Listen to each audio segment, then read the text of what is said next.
Hi everyone, today we're going to talk about a Brazilian novel, a book written by Machado de Assis. Welcome to The Explainer. Today we are diving headfirst into one of the greatest novels in Brazilian literature. We're talking about a book whose central mystery has been sparking fierce debate for more than a century.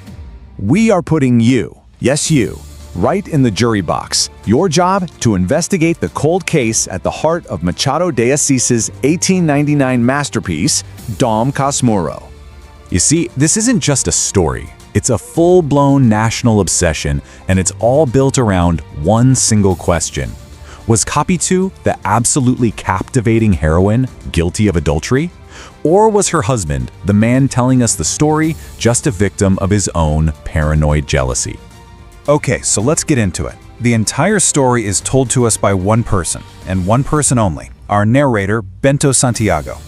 He's an old, wealthy, and pretty reclusive guy. In fact, his neighbors nicknamed him Dom Casmurro, which basically means Lord Sullen.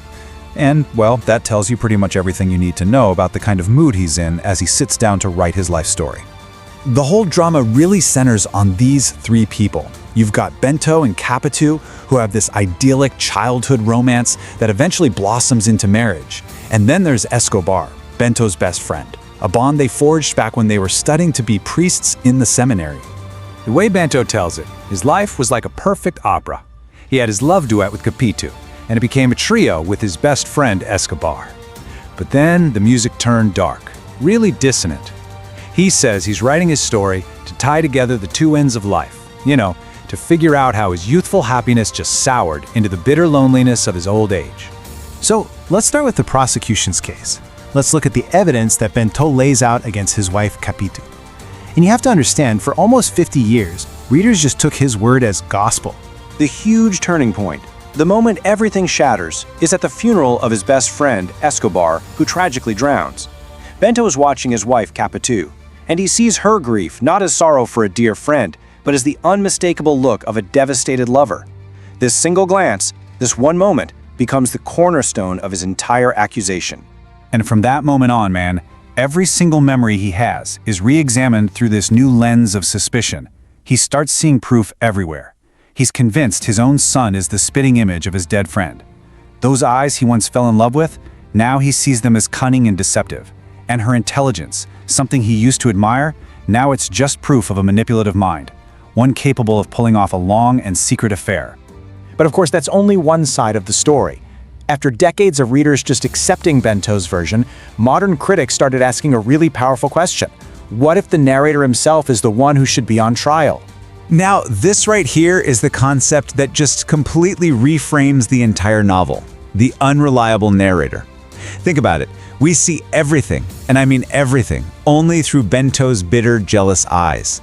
He is our only witness. He's the prosecutor and he's the judge. So the real question is, can we actually trust him? And this just brilliantly lays out the core debate. Bento has no concrete evidence. Zero. No letters, no witnesses, nothing. All he has are his own subjective and quite possibly warped interpretations of things. The analysis by scholar Helen Caldwell in the 1960s was absolutely revolutionary. She argued that Bento isn't a victim like Othello. He's his own Iago, whispering poison into his own ear. The defense argues that maybe Capitu was the victim here, not the villain. I mean, she was a smart, vibrant woman from a lower social class who married into a powerful traditional family. Is it possible her confidence and her cleverness were just threatening to a possessive and deeply insecure husband? Remember, Bento himself admits he's writing this all down to try and make sense of the past, which sounds a lot like he's creating a story that justifies his own terrible actions. So we get to the crucial point. The genius of Machado de Assis is that he never, ever intended for us to solve the crime. That was never the point of the book. No. What this novel is really about is the terrifying power of jealousy. It's a pioneering work of psychological realism, a deep, deep dive into the maze of the human mind. The author traps us inside the suffocating, paranoid head of our narrator, and by doing so, he makes us question everything: the nature of truth, of memory, and how terrifyingly easy it is for us to become the villains in our own stories. It is this profound ambiguity, this constant uncertainty that makes Dom Casmurro so incredibly powerful, and it's why every new generation finds a way to reinterpret and adapt it. I mean, just look at how this story has been reimagined over the years. It's gone from the silver screen to television miniseries, but honestly, one of its most celebrated modern forms is a graphic novel that brought this whole debate to a brand new audience. And this adaptation was brilliant. It masterfully captured all that psychological tension from the novel and was met with huge critical success. It just goes to show you that this mystery from the 19th century still hits hard today.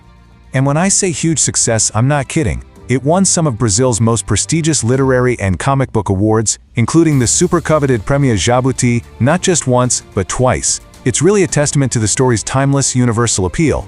So really, what you should take away from this is the central question that Helen Caldwell framed so perfectly. Are we reading the tragic story of a good man who was betrayed? Or are we reading the self-serving confession of a cruel man who destroyed his own happiness and the lives of the people he claimed to love? At the end of the day, the author gives you all the evidence from both sides. And then, he just steps back. He leaves one of literature's greatest judgments entirely in your hands. So, after more than 120 years, the court is still in session. What do you think?